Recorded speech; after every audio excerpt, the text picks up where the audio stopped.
Olá, ouvintes dos Diálogos. Estamos aqui para um bate-papo com uma pessoa que cuida com muito carinho ciência e tecnologia. Nossa convidada de hoje é uma médica ginecologista, obstetra, ultrassonografista e que vai falar sobre a importância dos cuidados com a saúde da mulher, sobre a importância da prevenção e da ultrassonografia durante a gestação. Ela é médica, obstetra, como eu já falei. Agora eu vou pegar aqui o telefone para ler um pouquinho do currículo dela, porque isso não dá para decorar. Maria Eduarda Pinheiro Aranda, médica com residência em ginecologia e obstetrícia pelo Hospital Naval Marcílio Dias. E ela é especialista em ultrassom fetal pelo Instituto Fernandes Figueira. Ela é esposa do Dr. Patrick, que já esteve aqui com a gente falando, dando uma aula sobre a questão da oncologia, e é com muito orgulho que ela gosta de falar que é filha do Dr. Oswaldo Aranda, que também é ginecologista e obstetra e que provavelmente deve ter tido um quê de influência na opção que ela fez profissional. Bem-vinda, doutora Maria Eduarda. O microfone está aberto para as suas palavras iniciais. Obrigada, Gisele. Prazer estar aqui com vocês hoje. Prazer para a gente ter esse bate-papo, para falar sobre saúde da mulher, para a gente falar sobre prevenção, para a gente falar sobre um pouco de pré-natal, um pouco de ultrassom. É um prazer imenso. Eu acho que sou muito apaixonada pelo que eu faço, né? A saúde da mulher, as gestantes, as tentantes. Então, para mim, é um prazer imenso estar aqui com você hoje. A gente que agradece. Coincidentemente, viemos as duas de rosa. Eu acho que a gente falou que a gente pensou que a gente ia falar sobre mulheres hoje, então a gente veio de rosa. Não foi nada combinado, Não foi. Gente. Aconteceu. Para a gente começar, muitas mulheres só procuram ginecologista quando sentem alguma coisa. Divide com a gente sobre a importância desse cuidado regular e não só quando a gente sente alguma coisa. Então, isso é bem comum, Gi. Eu acho que tem muitas mulheres que só vão no médico quando sentem alguma coisa. E só vão no ginecologista quando sentem algo diferente, né? Um sangramento, às vezes uma cólica menstrual que está um pouco estranha, às vezes um corrimento que não é comum. E elas procuram um ginecologista nesse contexto. Muitas minhas pacientes também ficam anos sem ir no ginecologista. É aquela paciente que chega para você no consultório e fala: doutora, tem 5 anos que eu não colho um preventivo. E fala com a maior tranquilidade. Com a maior tranquilidade. Né? Qual foi a última vez que você foi no ginecologista? Deve ter uns 7 anos, deve ter uns 5 anos. Então, ainda existe talvez essa dificuldade de manter uma rotina, um acompanhamento regular com o ginecologista, porque não é incomum esse cenário das pacientes só irem quando sentem alguma coisa ou ficarem anos sem ir e, de repente, lembram: eu acho que eu tenho que ir no ginecologista. E aí marcam a consulta. Mas isso não é o recomendado, né? Não. Assim, o recomendado é que a gente tente manter um acompanhamento regular com o ginecologista. Independente do que a gente está sentindo. Independente do que a gente está sentindo. E eu gosto muito de falar também que o ginecologista, hoje em dia, ele se tornou o médico da mulher. Yeah. Porque se você parar para pensar, a gente vai no ginecologista, mas não é nem só para colher um preventivo, é para conversar. É pra gente, às vezes o ginecologista pede um exame de sangue e vê uma diabetes que não sabia que existia antes, um problema na tireoide que a gente não sabia que existia, porque ele acaba se tornando o médico da mulher. É como se fosse o médico de família da mulher. Médico de família da mulher. Né? Porque as mulheres ainda até procuram mais o médico, talvez, do que os homens. Com certeza.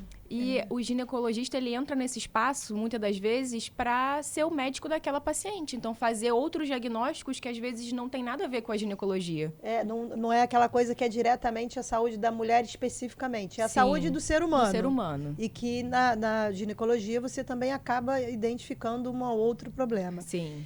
Quais são os exames de rotina, preventivamente, que uma mulher deve fazer? Ela não deve ficar assim, só quando eu sentir. O que eu devo fazer como rotina sendo mulher? Então, nesse contexto da gente ir no ginecologista de forma regular, né? Eu digo até de forma anual. Então, todo ano a gente tem que ir ao ginecologista. Todo ano. E nem sempre a gente vai todo ano para pedir um monte de exames. Eu acho que a gente vai todo ano, primeiro, para ser examinada. Então, a paciente ela precisa ser examinada, fazer o exame físico das mamas por um profissional habilitado, passar um espéculo vaginal para ver o colo do útero a olho nu primeiro. E, nesse contexto, também pedir os exames de preventivos, né, que a gente chama. Por quê? Porque depende muito da idade também, depende muito da fase da vida da mulher. Tem variação. Mas todo mundo tem a importância independente da idade. Independente da idade, tá? Até as pacientes que não entram mais na faixa etária de colher os exames de rotina, elas precisam ir para serem examinadas, tá? E aí, nesse contexto do exame de rotina, eu acho que o preventivo merece um grande destaque, né? Então, antigamente chamavam de Papa Nicolau. Papa Nicolau. Então, eu acho que o preventivo merece um grande destaque para pacientes que já têm atividade sexual ativa, né? Então, o Ministério da Saúde recomenda o preventivo dos 25 aos 64 anos. Então, mulherada, bora fazer exame. Bora colher o preventivo, gente. Falando em mama, né? O rastreio do câncer de mama. Importantíssimo. Importantíssimo. Né? E ele é feito com a mamografia. O rastreio, ele é feito com a mamografia.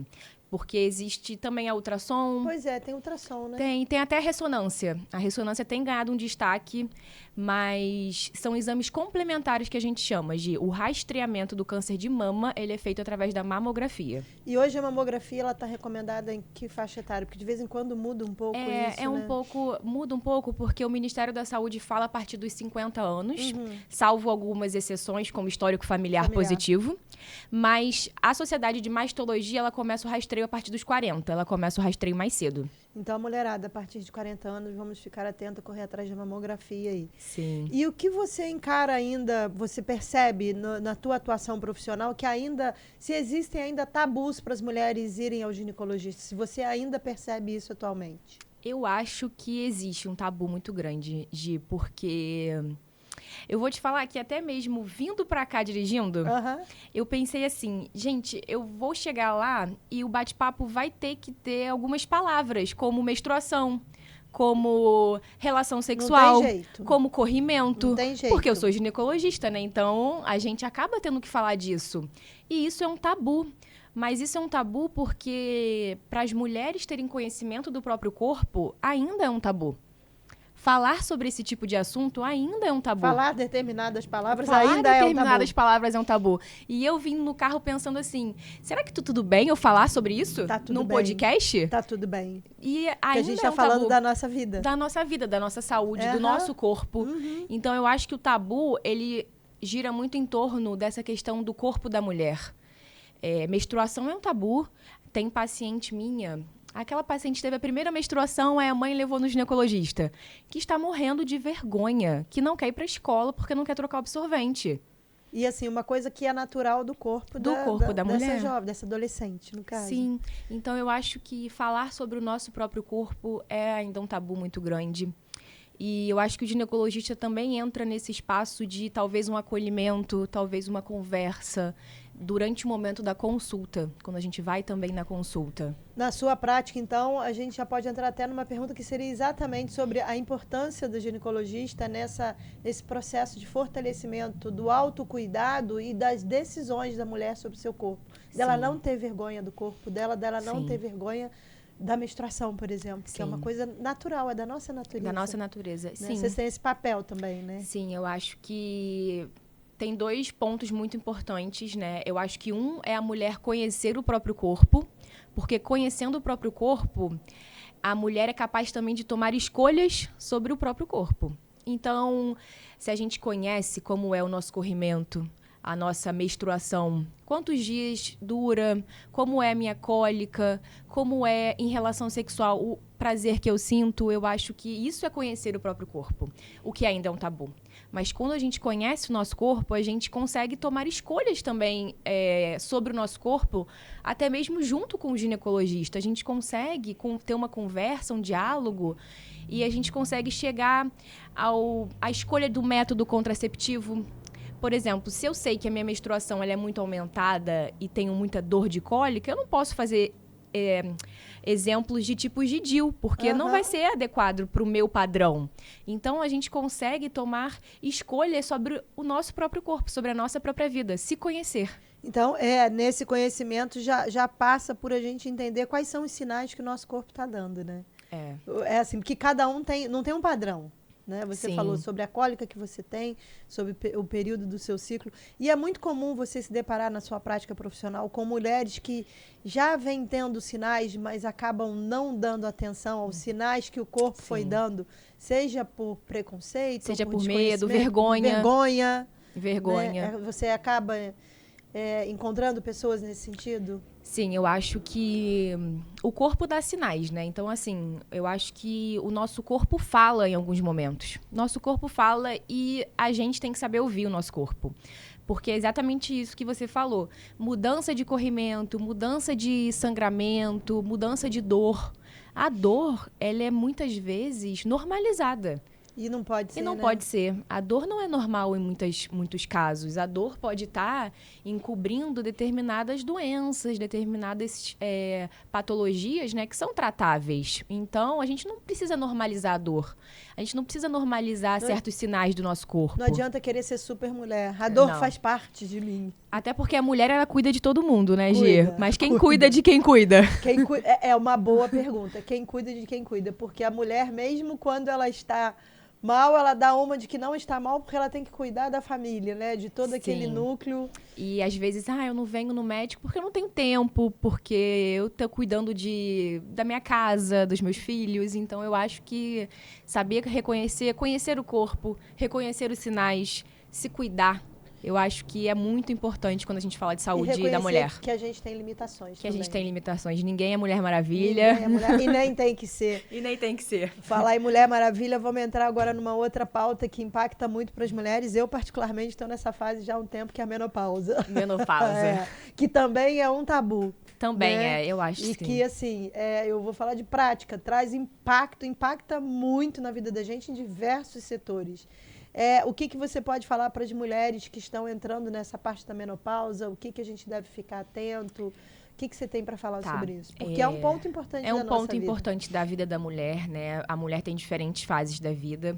E um termo mais técnico primeiro. Menopausa é um termo que a gente usa para falar que a paciente está há 1 ano sem menstruar. É 1 ano? É 1 ano. Então, a paciente entrou na menopausa quando ela está há 1 ano sem menstruar. Então, na verdade, a menopausa é uma data. Então, a partir do momento que eu estou 1 ano sem menstruar, eu entrei na menopausa. Olha, eu não sabia disso, viu? Aprendendo. Mas o período da vida da mulher recebe outro nome, chama o nome de climatério. Então, é o período da vida da mulher que até começa antes mesmo da menopausa, que é 1 ano sem menstruar, que é o período que a gente vê as mudanças hormonais acontecendo e o impacto que isso tem sobre a vida da mulher, sobre o relacionamento, sobre o dia a dia. Então, esse climatério, que é o período de mudanças hormonais que vão impactar na vida da mulher. E impactam muito. Né? Impactam muito. Vamos conversar sobre isso. Vamos. O que você tem para falar assim? Como lidar com isso? Né? Esse é um assunto, particularmente, a mim interessa bastante. Como lidar com isso? Porque eu tô com 57, desde 48 eu tenho esses sintomas, esses processos. E muitas mulheres têm e não falam sobre. Sim. Por preconceito, por achar que, eu tô ficando velha, não vou falar que gente, faz parte, Faz parte, a gente vai chegar lá. Vamos lá. Eu acho que essas mudanças hormonais têm muito a parte de sintomas do climatério, da menopausa, que são os famosos calores, que é o ressecamento vaginal, que é, às vezes, a mudança de humor, o ganho de peso, a insônia. Então, tem essa parte de sintomas que a paciente apresenta no climatério. E tem também, Gi, uma questão que eu acho que é você se redescobrir, é você se reaprender certas coisas, reaprender a lidar com o parceiro nesse novo momento da vida, como é que vai ser a relação, como é que vai ser a relação sexual. É lidar também, que é um momento da vida da mulher na menopausa, que às vezes os filhos estão saindo de casa também. Então, olha o impacto que tem isso. Tem o ninho vazio. Tem o ninho vazio. Tem o ninho vazio. Então, tem a parte dos sintomas e tem a parte de alterações da vida da mulher, que fala muito sobre essa insônia, esse ganho de peso, essa alteração de libido, e que a gente pode, sim, na consulta da ginecologia, a gente deve conversar sobre isso, porque muitas das vezes a gente consegue melhorar, a gente consegue tratar e ajudar essa paciente. É possível melhorar essa qualidade de vida. É possível melhorar essa qualidade de vida. Né? Com bom acompanhamento. Com bom acompanhamento. Viu, mulheres? Não precisa ficar sofrendo isoladamente, porque é um período muito difícil. É tudo que você falou, ainda tem o humor, então é um negócio assustador. Sim, sim. Né? E nem sempre, às vezes, é uma e as terapia pessoas nem sempre de reposição. Nem sempre todo mundo entende também. Sim, e nem sempre, às vezes, é só começar um hormônio. Existem muitas coisas por trás disso. Existem determinados os sintomas que a gente consegue tratar de outras formas e não necessariamente só uma terapia de reposição hormonal. É, porque acaba, às vezes, tendo fórmulas mágicas, né? Como se fosse a coisa e não é... E não é assim, bem né? por aí, né? E sempre assim, eu acho que em todas as fases da vida, mas sempre lembrar que você ter uma prática de atividade física, você comer de forma saudável, você ter um hobby que te dê um prazer. Na menopausa, eu acho que também temos que conversar sobre isso durante a consulta. Receitinha básica de vida, atividade física, alimentação adequada e ter algo que te dê prazer, a despeito de todas as outras responsabilidades que a gente tem. Sim. Isso é básico, Isso é né? básico. Isso é básico para a vida. E na menopausa, eu acho que a gente tem que ter, sim, esse enfoque. Eu acho que na menopausa a gente já... Se você não se permitiu isso antes, permita-se. Já passou da hora. Sim. Já passou da hora. Agora a gente vai falar sobre cuidados da saúde íntima que a mulher deve ter no seu dia a dia. Quais dicas que você poderia deixar aí para as mulheres? Quais os cuidados que as mulheres precisam ter? Então, em saúde íntima, né? A gente já falou de prática de atividade física e alimentação saudável. Eu acho que isso em qualquer fase da vida da mulher. Isso, né? Não pode. Essa está sempre no cardápio. Essa está sempre no cardápio. Pelo menos nas minhas consultas, isso está sempre no cardápio. É uma coisa que eu sempre pergunto. E você pratica atividade física? Como é que é a sua alimentação? Como é que é a sua relação com o seu parceiro? Eu acho que isso também tem que ter um enfoque durante a consulta. E falando assim de saúde íntima, então, eu acho que de forma suave, né? Eu acho que a gente tem que ter uma higiene adequada, com um sabonete neutro. Eu acho que não tem necessidade de duchas vaginais, né? Isso já Esses caiu. elementos muito externos, que às vezes as pessoas duchas, Sim. Tem uns aerosóis, uns negócios assim. Eu não tenho uma necessidade, né? Eu acho que usar calças menos apertadas quando a gente está dentro de casa, porque no trabalho a gente acaba tendo que usar calça jeans o tempo todo, aí vai malhar, vai com roupa de academia. Então, eu acho que a gente tem que fazer essa região íntima de uma forma suave, né? Então, evitar em casa que fique com a região talvez muito abafada, usar um sabonete neutro, beber bastante água. E sempre também. Outra receita básica, água. Água. Aliás, temos aqui água hidrovita. Água Sim. sempre. Então, eu acho que sobre a região íntima da mulher, ela merece esse cuidado especial. E a mulher, mais uma vez, merece conhecer o próprio corpo, para saber quando alguma coisa foge do que a gente considera normal, do que a gente está acostumado. Tá. Existe alguma relação entre saúde íntima e saúde mental, emocional, entre os impactos da emoção, elas impactam na saúde íntima da mulher? Impactam, gente. Mulheres impactam. A gente sabe isso, estresse, ansiedade, e impacta na saúde íntima. Impacta num todo, né? Mas, assim, vai ter um impacto na saúde da mulher quando a gente está em momentos de estresse, ansiedade, noites sem dormir por algum motivo, porque isso baixa a nossa imunidade e vai impactar na nossa saúde íntima. Acho que um exemplo até que a gente conversa mais no consultório é a candidíase. Quando tá com má alimentação, noite sem dormir, ansiedade, acaba proliferando a candidíase. Ela vem com vontade. Ela vem. Então, tem um impacto, sim, na saúde íntima, a nossa saúde mental. E também tem impacto nas nossas relações, no nosso prazer, na nossa libido. Quando a gente está estressado, quando a gente está ansioso, não vai ser a mesma coisa. Então, tem impacto. Tem impacto. A gente também precisa cuidar do nosso emocional, né? Saúde mental, né? Eu acho que a gente está com enfoque hoje em dia grande também nessa questão da saúde mental e devemos ter, sim, porque faz diferença. Eu falo, quer dizer, não analisei nenhum estudo sobre isso, mas a gente vive uma certa epidemia de saúde mental hoje, né? Sim. Assim, tá todo mundo muito estressado. Eu acho que tem muito a ver com, pelo menos o que tem lido, tem a ver com muito com essa ferramenta que a gente tem aqui, que cria muita ansiedade. Muita gente. Eu e o Patrick, a gente sempre conversa sobre isso, de o impacto do celular, né, nas nossas vidas. É muito forte. É muito forte. É muito forte. Agora a gente vai falar sobre mamães pré-natal. Ai, gente. Que eu acho que você gosta muito. Eu amo, né? Eu amo falar sobre. Eu amo falar sobre a saúde da mulher de uma Você forma gosta geral. disso? Eu gosto muito. Mas gestante também tem um carinho muito especial no meu coração. Tanto que eu acabei a residência e fui fazer 1 ano de ultrassonografia de mamães, ultrassonografia fetal. Fetal, eu vi aqui. A tua especialização é ultrassom fetal. Para cuidar de mamães grávidas, e bebês. De mamães e bebês. Então, qual a importância do pré-natal para a mamãe e para o bebê? Então, Gi, eu acho que o pré-natal é o pilar principal, né? Então, o pré-natal é o pilar principal para a gente ter uma gestação saudável e mãe e bebê bem ao final da gestação. Então, o pré-natal ele é um direito da mulher. O pré-natal ele é um momento que a gente consegue fazer diagnóstico de doenças durante a gestação. Por exemplo, uma diabetes gestacional, uma pré-eclâmpsia, que é a pressão alta da gestante. E que pode ser um grande complicador, né? Podem ser um grande complicador e que a gente consegue intervir para a mãe e bebê ficarem bem. Além disso, o pré-natal é um momento que, às vezes, a gente faz o diagnóstico de uma doença existente à gestação, mas que a paciente não sabia, nem sabia que tinha. Porque ela não vai no médico. E o pré-natal é um momento que, querendo ou não, a paciente vai no médico, ela vai no obstetra. Então, às vezes, uma pressão alta mesmo que a paciente tinha antes de engravidar, ela só descobre no início da gestação. E ela nem sabia, né? Ela nem sabia que tinha. É um momento também da gente fazer, muitas das vezes, atualização do preventivo, atualização de carteira de vacinação. O pré-natal é um momento que a gente tem as vacinações adequadas para a gestante e a gente consegue que ela vá no postinho de saúde e faça a vacinação. Então, você começar um pré-natal no início, consultas regulares. Eu acho que um pré-natal de qualidade faz diferença, sim, em questão de saúde pública e em questão de cuidado adequado da mãe e do bebê.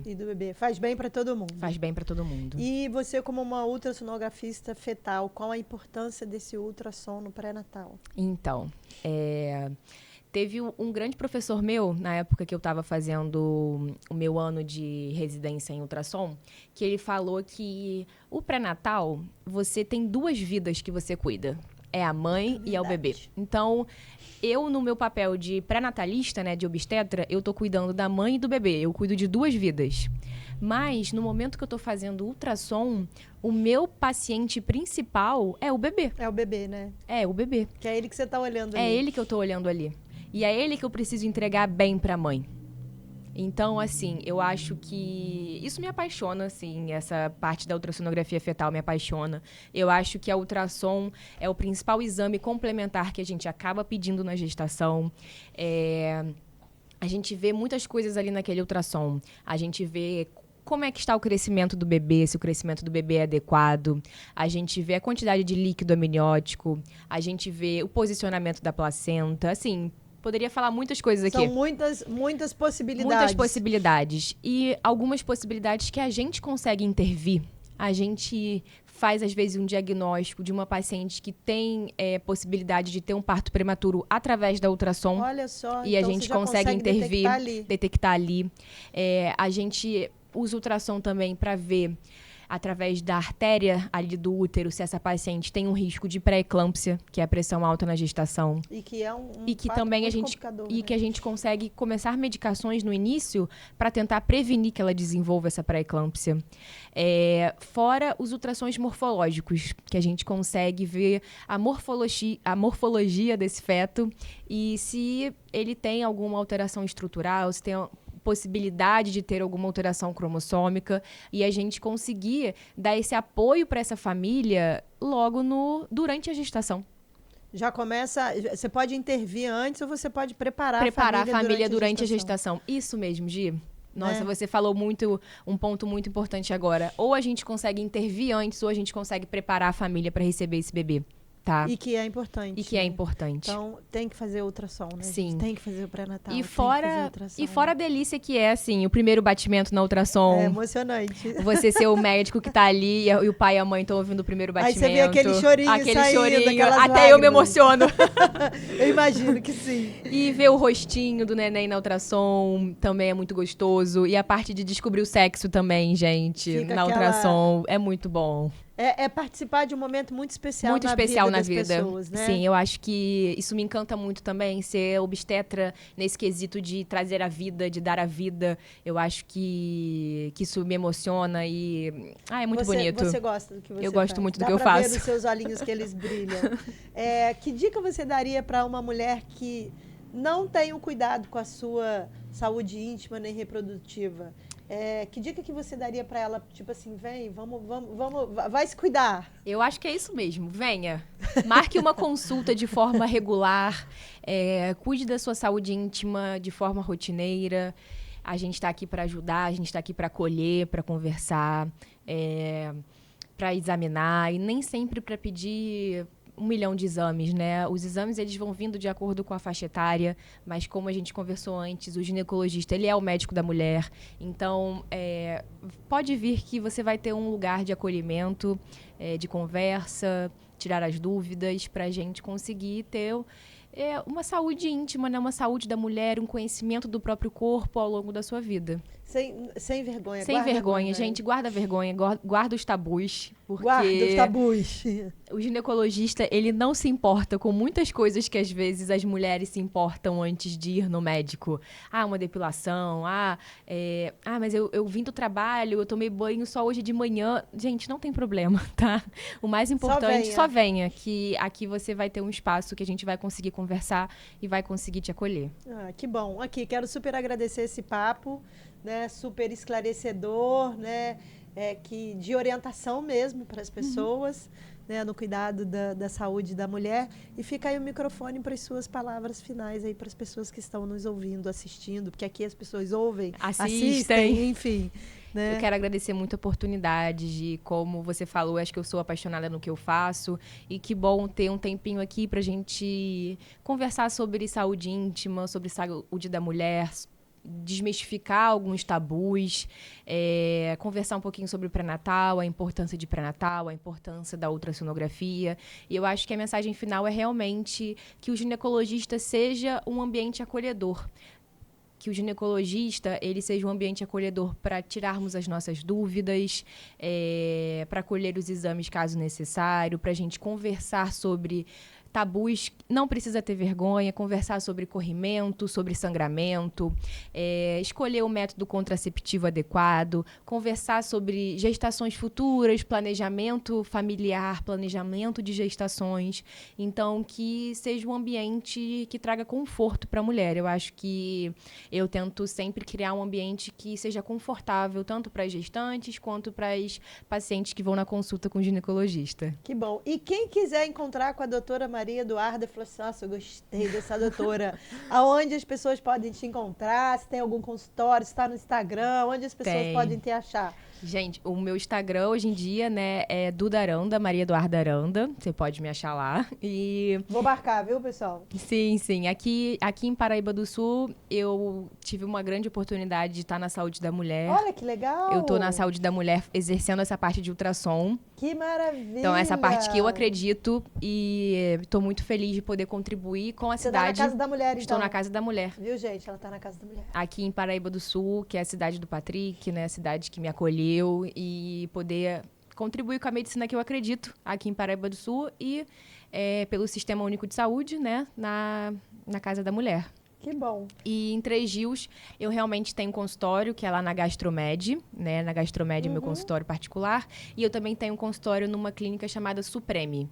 Tá, em Três Rios também. Em Três Rios também. Então, em Paraíba você está no sistema público e em Três Sim. Rios você está em 2 consultórios particulares. Isso. Então, eu acho que daqui a pouquinho você vai ter que abrir um consultório particular Aqui, em Paraíba também. aqui em Paraíba. Né? Que bom que você está no sistema público aqui e fazendo aquilo que você se especializou, que você deve estar trabalhando com as mamães lá Sim. na Casa da Mulher. Sim. Tá? Então, mais uma vez, muito obrigada. Obrigada a você, Gi. Foi um prazer. E para vocês Prazer, gente. que nos ouviram até aqui, compartilhe esse episódio com as mulheres que você ama e que precisam se cuidar. Lembrando que o autocuidado é um gesto de amor próprio, a gente precisa se amar e a gente precisa se cuidar.